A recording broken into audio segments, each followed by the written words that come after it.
Little one-on-one time with Committee Chair Jeff Long on the College Football Playoff Digital Network, powered by Campus Insiders.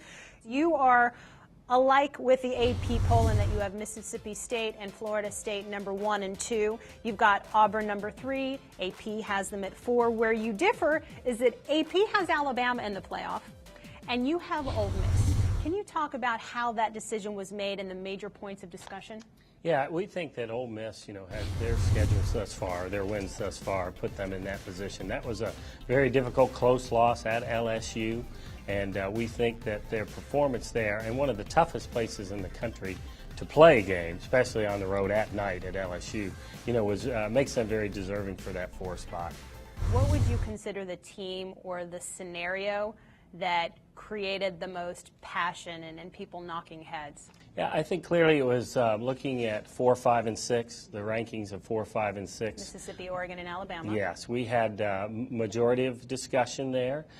We revoted that at least twice. And then we came back and discussed it even more. So even though we didn't revote, we did discuss it. So I think, Mississippi, Oregon, and Alabama were the closest discussions we had. You talked about in the press conference the importance of a close loss, and perhaps the closest of all losses this season has been Notre Dame at Florida State, and yet they're number 10 in your poll, a little bit lower than AP. So how do you size up the Irish? Yeah, Notre Dame had a really significant close loss at Florida State, and that certainly had an impact on the committee. But when we looked at the rest of their games thus far, their quality of schedule, isn't that strong compared to those that are ahead of them. Certainly, as all the teams on the schedules will have more games to play, and they can play themselves up and down the ladder. But Notre Dame, we think very confidently they're at 10, and they have the opportunity to move up as we go forward. Among your core points of discussion, head-to-head, strength of schedule, injury is up there too, which is kind of interesting in that you look at some of the significant losses, and I would think Oregon losing at home at Arizona is one of them.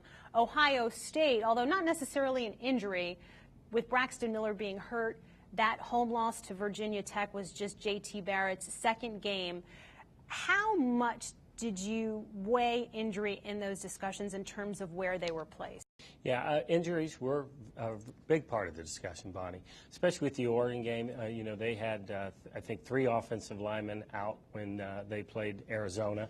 That was significant. And then we watched games, so when we saw those players return, we saw the difference it made in not only the games, but their quarterback and their whole offensive play. So injuries are important and significant.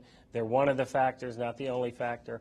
And then with Ohio State, yes, we did talk about Braxton Miller going down, a quarterback coming in who has not played or started, and we've seen him grow during the season thus far. You've made it a point to say that actual strength of conference hasn't been much a part of the conversation, but I want to take a team like an FSU. ACC isn't a particularly strong conference this year, which means FSU hasn't had a ton of competition. So while, yes, they're undefeated, as we move down the track here towards the end of the season, how will you be able to justify FSU staying at number 1 or number 2 based on the strength of the conference? Well, again, we don't look at it from a conference standpoint. We'll evaluate Florida State on who they've played, how they played, where they won the game, all that competition. So again, we don't look at that whole schedule. We look at it week by week. And certainly there are teams that maybe look better as we go through the season that's on Florida State's schedule going forward. So again, it's difficult to speculate. That's why we tend to focus, and we do focus week at a time with performance week to week. A couple quick hits for you. Who was the most vocal in the room that maybe you didn't anticipate? Everybody was vocal at different times. I can't tell you that I had to invite anybody into the fray. Everybody shared their opinion. How much more street cred does Condoleezza Rice have now based on some of the points that she made in the room? Well, those of us in the room have been hearing it for a while, but certainly today and yesterday, we talked a lot about football. We discussed football. We discussed coverages. We discussed, rushing 3, dropping 8, and critical decisions, and then, throwing a pass in the flat against against a rolled up corner and cover 2. So, and she is starting those discussions and debating it with coaches. So she knows her football, and that we know that in the committee, and she's expressed it and demonstrated it multiple times. What do you think the conference's appetite is for a 2-loss team in the playoff?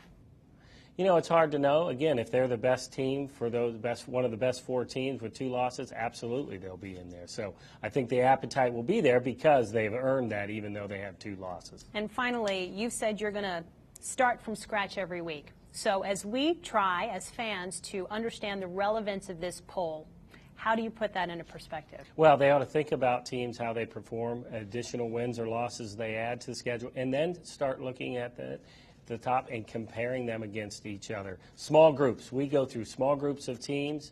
We debate them, discuss them, and then rank them, and we go all the way through the 25 doing that. Then we come back, look at the total poll, and decide, is there an issue at 7, 8, 9, 4, 5, 6, 12, 13, 14? We go back, discuss that in detail, and then possibly revote. So that's how it's different than the way the other polls are done. Jeff Long, the College Football Playoff Committee Chair. You ready to take a deep breath? Week 1, week poll number 1 out of the way. Thanks so much for the time. Thank you, Bonnie.